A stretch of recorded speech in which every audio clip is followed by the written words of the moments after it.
तुझ्या बाबतीत जे काही घडलंय त्याला फक्त आणि फक्त तू जबाबदार आहेस, मंजू नाही.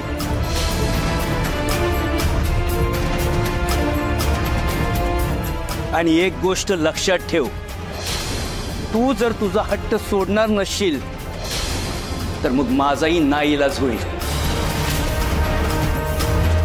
आजवर जे कधीच केलं नाही ते करावं लागेल मला आता.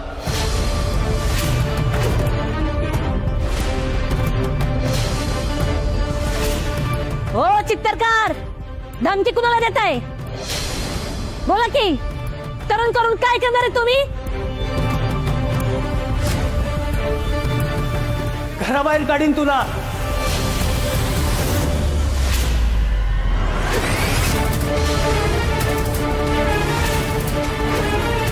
कायमची माहेरी पाठवीन, लक्षात ठेव. पप्पा शांत व्हा, काय गरज नाही त्याची. मम्मी, तुला नाही ना वाटत मी वाघमारेंसोबत या घरात राहू? तुला त्रास होईल ना आम्ही सोबत राहिलो तर? ठीक आहे, मग जा तुम्ही या घरात.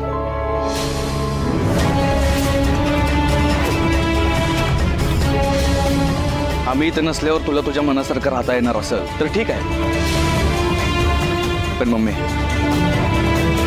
वाघमारे सोबत असतील तरच मी आनंदानं जगू शकतो.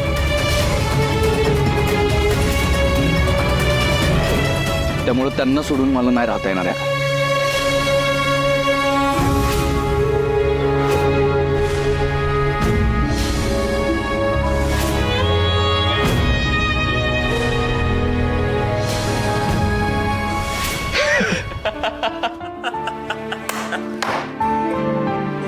अगं मम्मी, एवढं तोंड पाडायला काय झालं? तुला काय वाटलं खरोखर घर सोडून जाणार आहे मी? मम्मी, हे बघ, वाघमारे माझ्या होणाऱ्या बायको आहेत,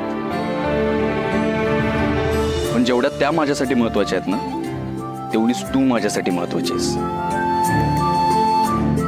आणि तुम्ही दोघे पण पाहिजे मला या घरात. तुमच्या दोघांशिवाय पण नाही राहू शकत मी. आणि मम्मी, मी शब्द देतो तुला, तू स्वतःहून वाघमारेंचा स्वीकार करशील आणि वाघमारे सुद्धा सुखानं या घरात नांदतील. शब्द आहे सत्याचा.